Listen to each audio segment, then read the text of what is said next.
tentrem rasaku men ayem batinku aku kudu piye sing bisa nentremke sing bisa gawe maremu kuwi dudu sapa-sapa ning sing bisa ya awakmu dhewe mergo kowe iki sing nglakoni kari piye anggenmu ngendhaleni karo nafsumu kowe ora maido kowe mbiyen karo Janaka nate gandeng tresna ning sakwise Janur mlengkung kowe rabi karo Duryudana Arjuna rabi karo Sembadra ya wis sejarahmu iku kuten kowe kudu gawe sejarah anyar piye carane gelem lahir batin lan tresnani karo Duryudana katresnanmu karo Janaka iku guangen adoh ngono yen kowe ora bisa memperhatikan nafsumu dhewe kekarepanmu dhewe kepinginanmu dhewe nganti kukut jagatmu tangeh kowe iso tentrem mergo uripmu mung dibondo karo nafsumu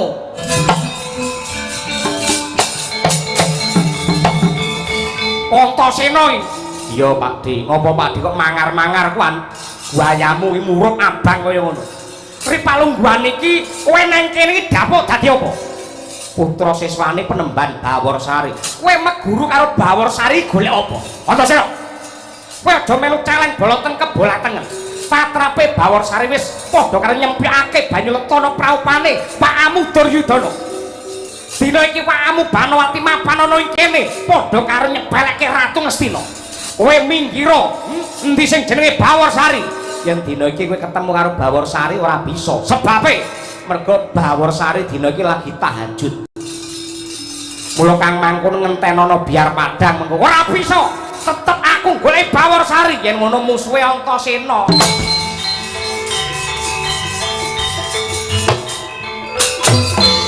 yen salin mungsuh sapa murite Resi Baworsari Antasena kowe sapa Mbara Nangga raminggat dadi kelari ngapepek kowe maju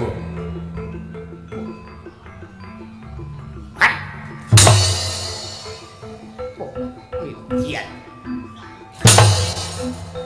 lho wong apa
tambah mungsuhe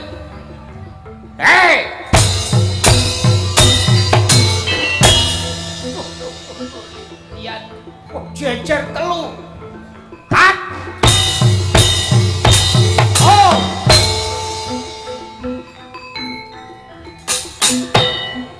so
marapapak sruka branang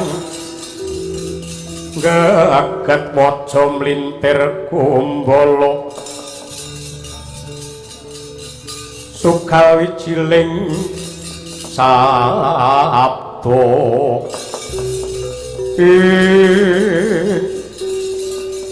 babar pisan ora nduga mono siswa-siswaku kapengkok ing Pancabaya ubayane dombalin jani yen resi soreng pati sing ora maju ana paprangan ndak kira ora bisa rubuh pertapan Puspawarna iki aja mung siswa kroco-kroco endi kiaimu sing jenenge Baworsari janjur gelem minggat cetakon ndak gembel sirahe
ayo piye tunggale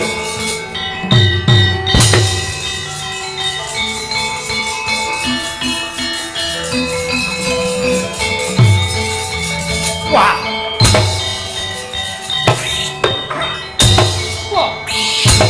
ah woi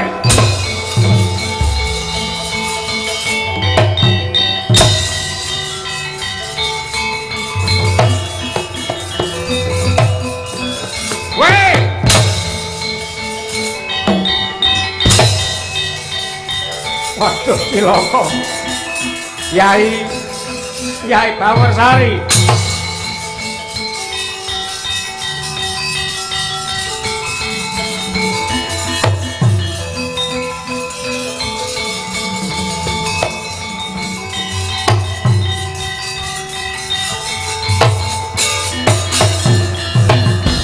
mawut kang katrajang ing tahana wadya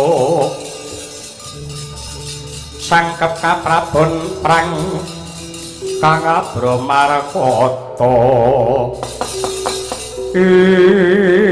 aduh Yai ngaturake ketiwasan Yai Antasena nek perkara apa piye kahanane peperangan piye mokal lamun to Anoman dibantu karo putra-putra Jodipati ra iso ngentasi gawe ning nyatane pendhita sing jenenge Sorengpati duwe kaprawiran kang ngedap-ngedapi ketitik kabeh siswa-siswamu digetak karo Sorengpati kabeh padha kendang ora duwe daya kaya Linala Sanata bebayune iki kula ripalungguhan iki sak mutuhe ndak pasrahake marang Kiai Baworsari piyanggenmu bakal ngrangkani Sorengpati mundur.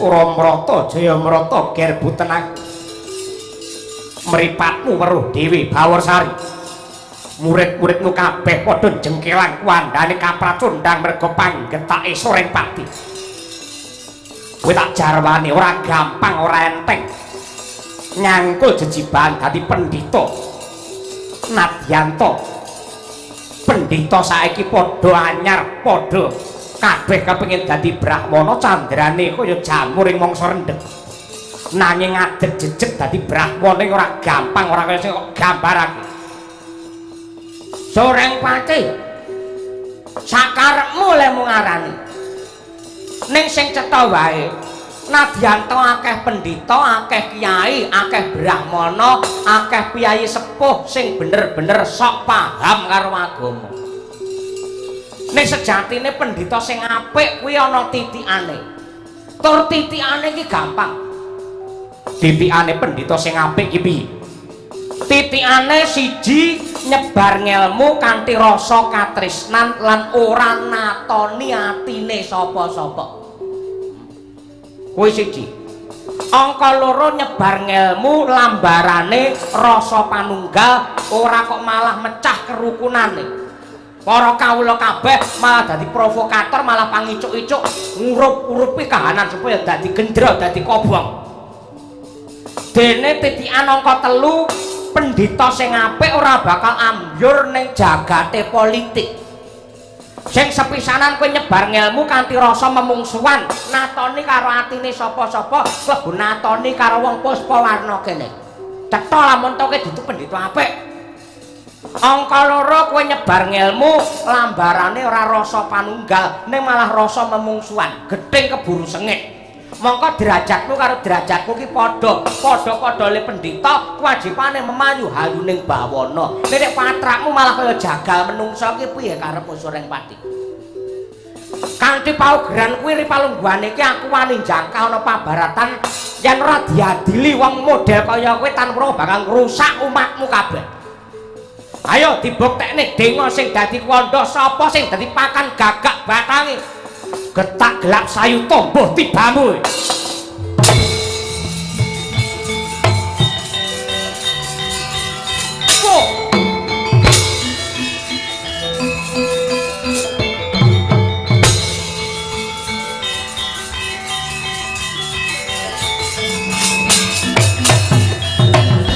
Ayo Suramrata Jayamrata.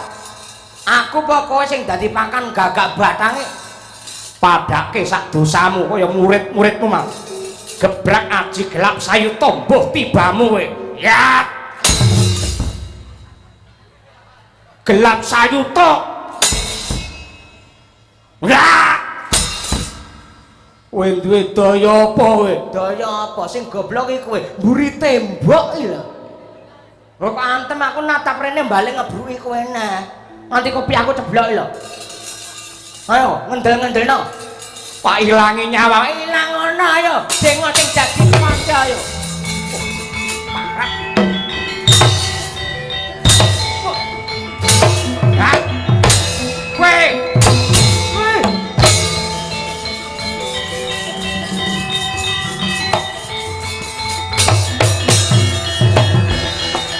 Datan kersa ngginakaken aka parandene akal ingkang makarti nenggih Sang Bawarsari.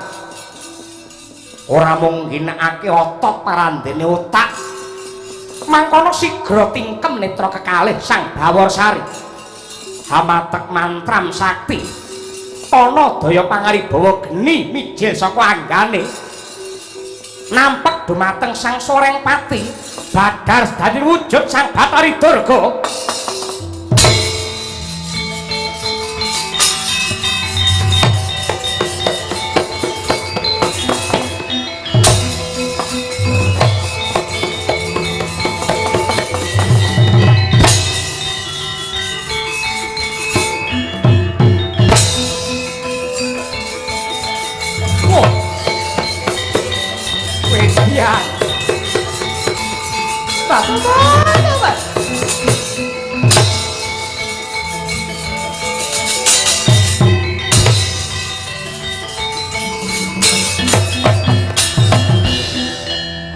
Astagfirullahaladzim. Bae iblis iki. Widodari panggoda pangrencana durga. Dosane Bawarsari apa? Luput kuwi apa kowe ngganggu gawe karo aku? Ripalunggane tak padake sak dosamu kowe kudu petung karo aku. Ra iso nglempohke kowe, ra iso ngajar kowe aja celuk Bawarsari.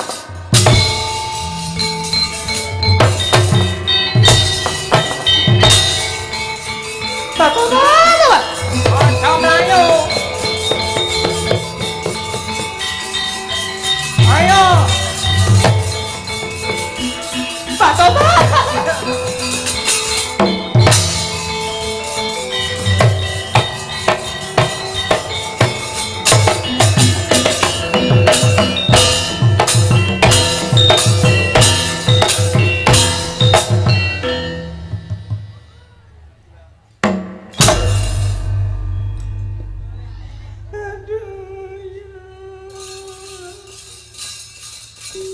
Sambato kowe.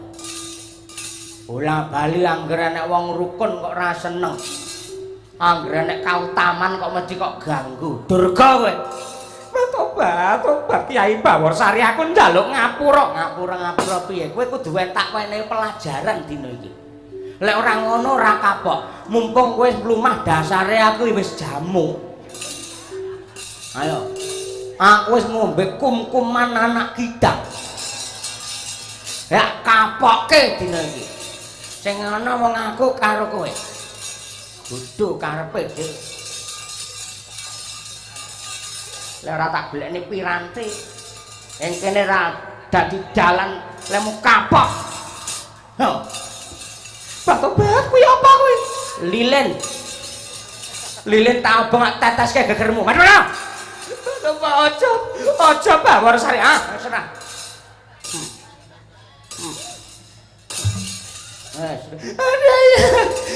Ayo Bawarsari. Nggih ngarep sik. Tak dilat. Meneng. Ana wong nafsu malah bengak-bengok. Ngene iki lek ngapokke karo kowe. Gapurmu kaya Kyai. Sapa? Muridmu. Ngapa? Apa kaya ngono kuwi guru le nyontoni karo murid? Astagfirullahaladzim. Maafkan aku kilaf kakek. Wong Kyai kaya ngono.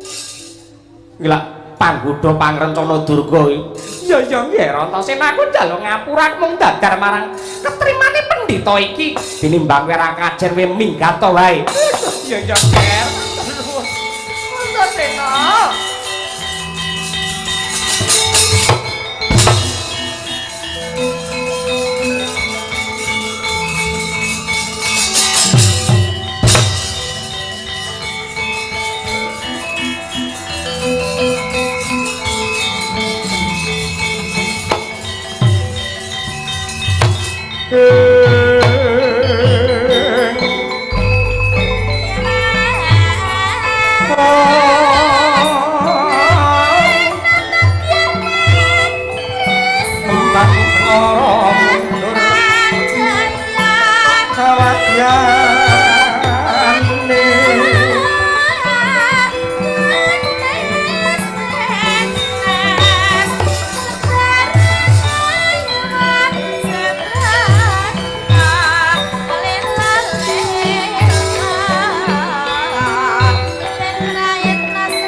Kayune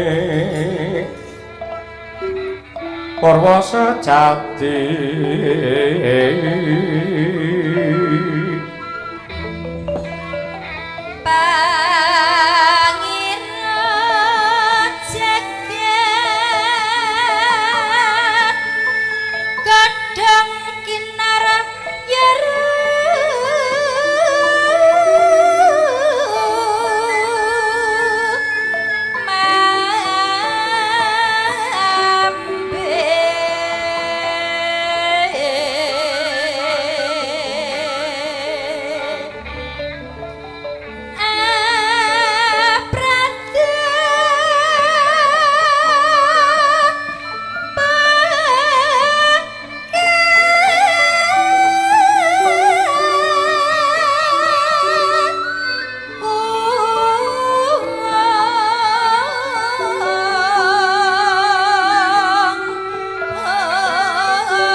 sak mundure Betari Durga karo wadya balane iki ana piyayi putri sing nun sewu nadyanto setengah umur ning ayune kliwat ukur dedeke lenjang-lenjang anjaran teji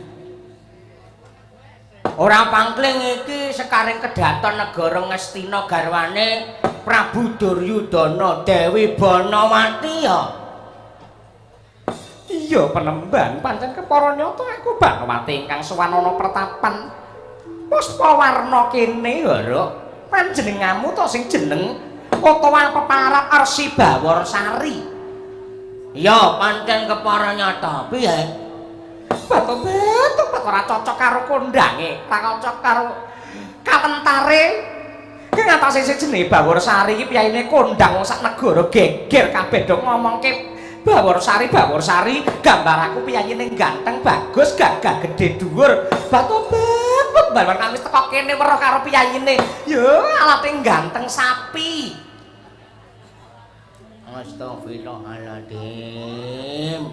Subhanallah. Ya ora apa-apa elek-elek kaya ngene aku ya makhluke pangeran. Aja sok ngina karo pepadaning urip. Yen kowe ngina karo wujude Bawarsari, kowe padha karo ngina karo sing gelar jagat. Mergo sing nyipta Bawarsari iki pangeran, ngerti ta? Inggih. Ana apa saiki cekak cukup enek wigati apa? Iki sing tak ayahi jek akeh, ngono. Ora ngomongake mikir kowe tok. Iki wis pirang-pirang dina murid-muridku ora entuk ngelmu ora tak wejang. Yen pancen ana bab wigati mara gage babarna. Wadananira ayo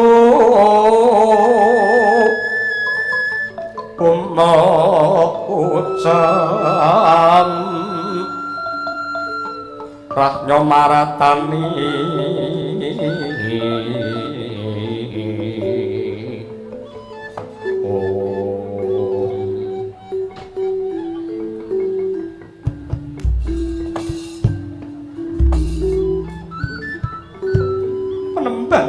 Bawarsari. Kowe ditakoni orang wangsulan kok malah ndeprok ning ngarepku iki karepmu piye? Nun sewu aku tak matur. Banawati iki dadi wong wadon ingkang angka 1 sak negara Ngastina. Ora tanpa rupa aku iki garwane Sri Duryudana, terus Sri Duryudana ki perangane ratu ingkang ora mayu ora rabi kliwat saka 1. Nanging ya kene sakwise aku sumanding bojo ingkang setya kelawan aku. Rina wengi keceh bondo kemul kamukten. Paribasan mung gateng mutiara ing saben dina. Sing ora ana tak takokke, sing ana mesti tak tambahi, sing tegese aku ora kurang sawiji apa. Nanging ya kene kok Banawati ora nate ngrasake tentrem, ora nate ngrasake marem ki sebabe apa? Mula Penemban anggonku temeka ning pertapan Puspawarna kene mung bakal nyuwun sesuluh pepadang saka panjenenganmu. Sing ndadekake aku ora tentrem, ora marem, ora seneng. Kuwi sebabe apa, Penemban? Banawati. Janjane sing iso wangsulan iki malah dudu aku. Ning sing iso jawab iki malah awakmu dhewe. Mergo kowe sing nglakoni. Ning gandeng kowe takon bab iki marang aku, mula ri palungguhan iki aku ya tak kandha. Nanging lamun Tawadi iki bakal ndak rembug karo kowe, aku rumangsa pekewa mergo ning mburi nek Antasena kae ponakku, Ora. Sapa? Antasena sing ana mburimu kuwi. Ha. Muridku Antasena. Apa, Mbah? Gandeng iki wis jam 1:30, cah enom yen melek ora enek niate apa-apa kuwi ra apik. Mula le becik kono ndang sare, ndang bubuk. Kakek, kejaba yen kowe tirakatan pas wetonmu apa piye monggo, lek ora enek karep apa-apa, cah enom melek iki ora enek gunane. Ayo, bubuk. Iya, Guru, siap. Aku yo ngerti, aku yo paham. Dina iki enek sumur teko. Mesti guru arep ngebur iki engko. Rambene elek kaya ngono. Wes sing ana mung Bawarsari karo kowe Banowati wis kandha sing cetha piye. Aku bingung angin ku bakal matur yen kowe tak batang lelakonmu kira-kira kowe nesu apa ora? Kira-kira kowe tersinggung apa ora? Malah kowe sing tak enteni supaya kowe nggawe kantuk titik temu, supaya kowe nggawe naringan lega lan maren carane kepiye. Nah, saiki rungokno ya. Iki yen kowe ra silak saka batinmu, anane anggenmu omah-omah karo Duryudana ora tentrem, merga kowe iki nadyan sak mrica, kowe iki ra duwe rasa tresna karo bojomu. Nadyan mung sak menir, kowe iki babar pisan ra duwe rasa tresna karo sing jenenge Duryudana. Ya apa ora? Iya, Penemban. Nah, tak bacotke yen pancen bener. Nalika kowe mbiyen iki isih ijan, janjane wis gandeng karo priya sing sambung katresnan karo kowe. Wong lanang mau ya seneng karo kowe, kowe ya seneng karo wong lanang mau. Nah, nalika sekolah wiwit saka SD mesti sak ruangan, linggo ya sak bangku.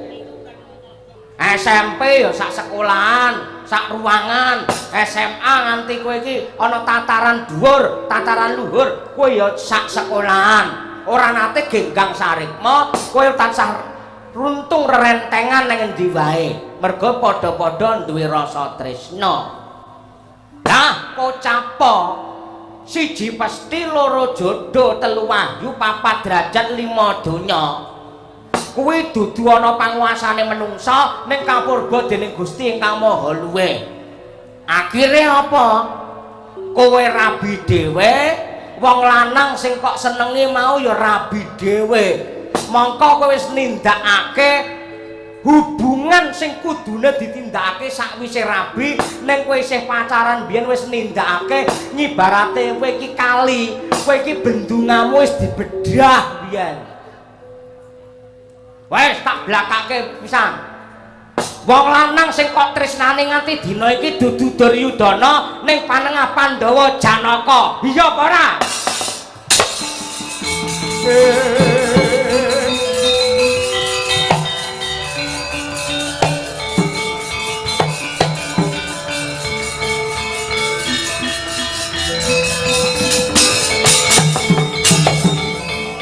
Punapa ta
paring pengayoman dumateng kula pun Banowati.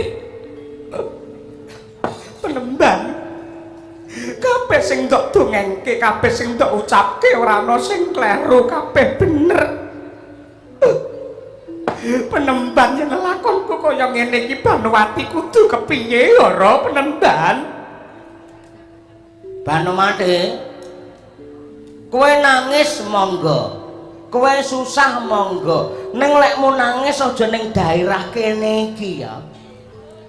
Gawat iki engko enek sing balela iki engko. Rada mundur. Kiai kok ditungi rai kaya ngono kuwi ra.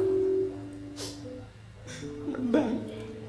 Banjur ripalungguhan iki men tentrem rasaku men ayem batinku aku kudu piye sing bisa nentremke sing bisa gawe maremmu kuwi dudu sapa-sapa ning sing bisa ya awakmu dhewe mergo kowe iki sing nglakoni kari piye anggenmu ngendhaleni karo nafsumu kowe ora maido kowe mbiyen karo Janaka nate gandeng tresna ning sakwise Janur mlengkung kowe rabi karo Duryudana Arjuna rabi karo Sembadra ya wis sejarahmu iku kuten kowe kudu gawe sejarah anyar piye carane gelem lair batin ling tresnani karo Duryudana katresnanmu karo Janaka iku guangen ado ngono yen kowe ora bisa memperhardasi nafsumu dhewe kekarepamu dhewe kepinginanmu dhewe nganti kukut jagatmu tangeh kowe iso tentrem mergo uripmu mung dibondo karo nafsumu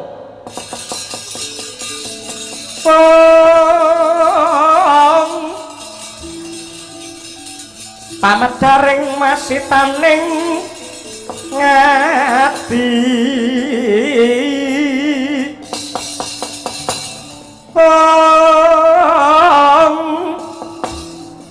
cuman toko haniru pujangga tahat muda ing patine marmo kedah kinunggung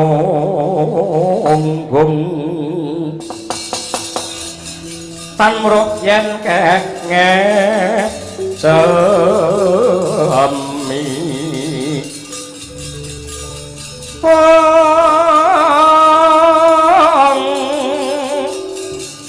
hamaksa hang krumpaka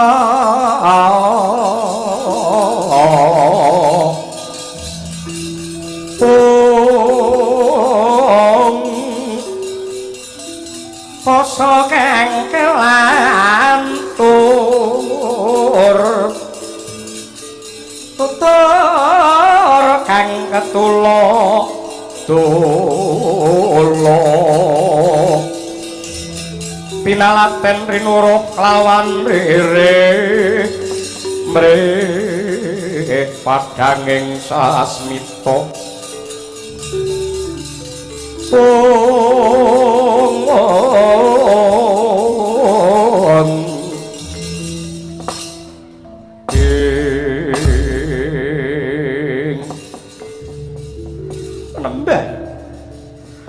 mangsa tentrem nadyan ta mung sedhela mapan ana ing pertapanmu kene Puspawarna. Apa kira-kira aku dikeparengake kanggo ngedhem atiku mbeningke pikirku sawetara wektu aku tak suwita ning kene tak mapan ana ing kene menembah. Bab kuwi sak karepmu Dewi Banowati ning sing baku ngene lho. Kowe kena mapan ana pertapan Puspawarna ning yen ora ana wawan tumindak marang bener. Eling karo Purwadaksina kowe ora sadar karo sing jenenge kasetyan lan kautaman aja takon dosa dudu Bawarsari ning dewa sing bakal paring bebendu marang kowe suwita kene kudu nindakake apa kang dadi perintahing agama ngedohi wewalere Weda Suci janji nang kene malah kok nggih srana lemeran kok nggo ngumbar karo maksiat ora ana wawan tumindakmu tumuju marang dalan bener aja takon dosa yen ana walat apa-apa aja nyalahke Bawarsari ya paling kalbanak larapan monster tinon ler kakonang surang sorote padang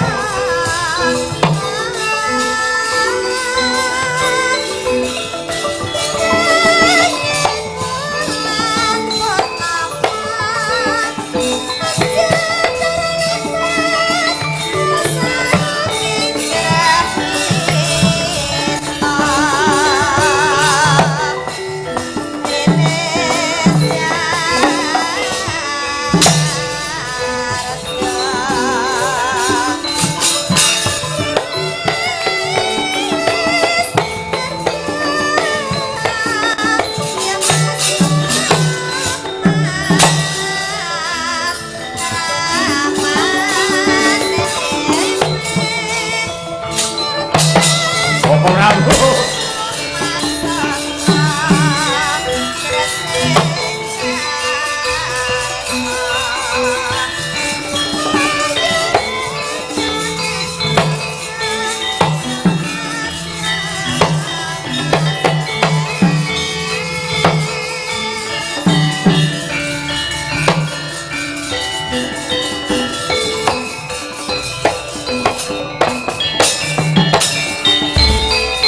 Sang Bala Dewa Narpati Wenareswara Kresna kalangkunging tresnanira mring Sang Dyah Banon Cinawi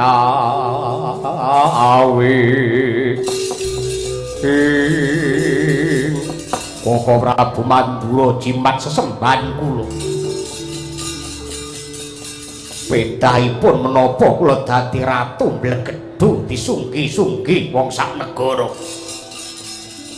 dadi ratu Ngastina Nyakrawati mbau denda ning nyatanipun menawi rusak batos kula remuk ing dados nalar kula Koko Prabu Mandura ingkang paduka kersakaken kados pundi Yayi Duryudana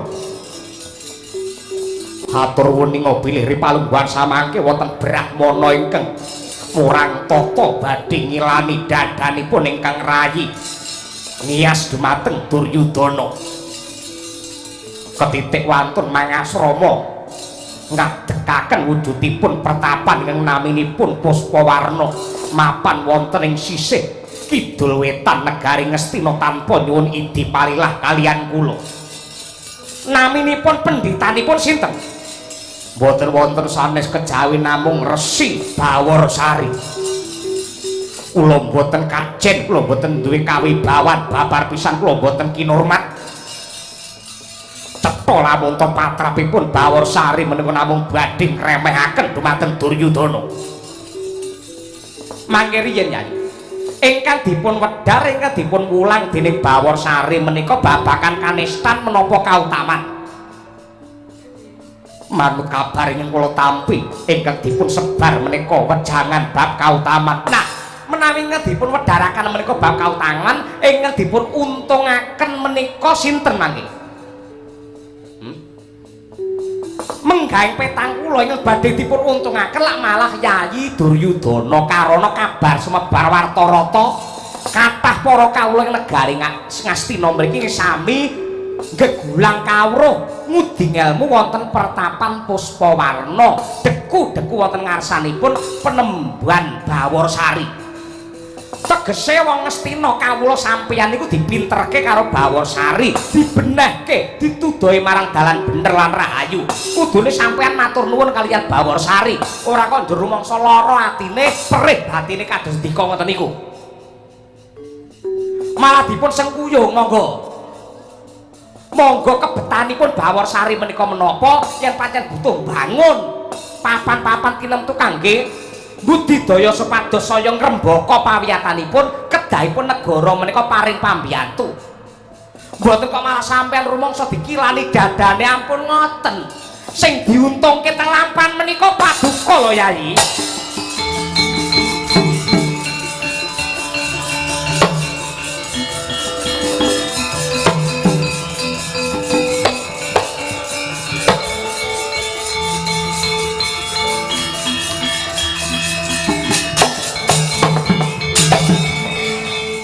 Napa Paman Seguni kadhanggir ngaturaken ketiwasan salebetipun kula mapan wonten pagelaran menika kula nampi sowanipun para abdi emban ing Taman Kadilengleng negari Ngastina ngaturaken kedrawasan ingkang garwa Banowati ngopo ingkang garwa sakmenika murca saking Taman Sari Kadilengleng kabar ingkang dipun tampi dening para abdi Banowati menika pamit badhe meguru wonten ngarsanipun Penemban Bawarsari. Wah.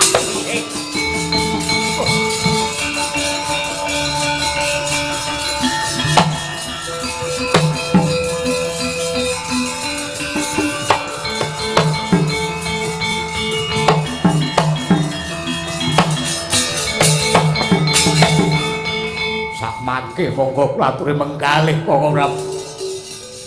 Negara kula sampun dipun orak-arik bojo kula parandene malah gegasah batin undrane perkara tetep Bawarsari.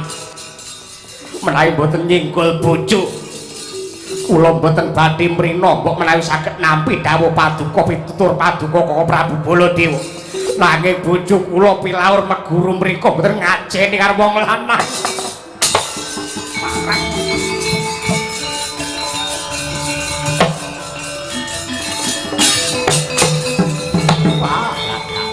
Yen mekaten menika tegesipun salin perkarane Yayi. Kula suwun jeneng andika pinarak lenggah katrem jenjem wonten negari Ngastina. Kula piyambake badhe ngobyak wonten ing Puspawarna janjane dapure Bawarsari kaya apa?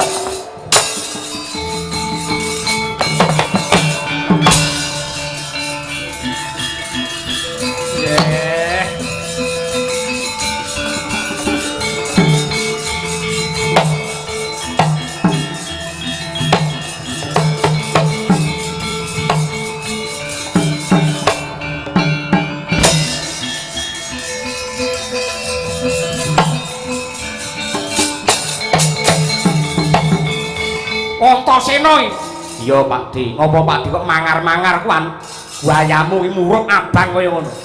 Ripalungguhan iki kowe nang kene iki dapuk dadi apa? Putra siswane Penemban Bawarsari. Kowe meguru karo Bawarsari golek apa? Antasena. Kowe aja melu celeng boloten kebolatengen. Patrape Bawarsari wis padha karo nyempikake banyu letana praupane Pak Amu Duryudana. Dina iki Pakmu Banowati mapan ana ing kene padha karo nyebeleke Ratu Ngastina. Kowe minggira endi sing jenenge Bawarsari.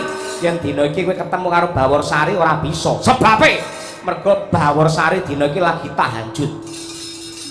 Mula Kang Mangkun ngentenono biar padang mengko ora bisa. Tetep aku golek Bawarsari yen ngono musuhe Antasena.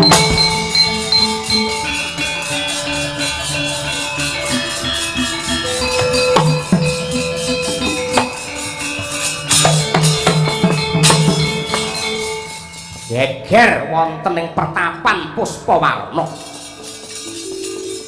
Tanding Sang Antasena lumawan nata mandura Sri Baladewa. Katrem nggenya manekung puja brata nenggih Sang Bawarsari. Prasaja pasrah jiwa raga mring Gusti ingkang Maha Nasa. Bebasane nadyanto sugih nanging sugih sing tanpa bondo.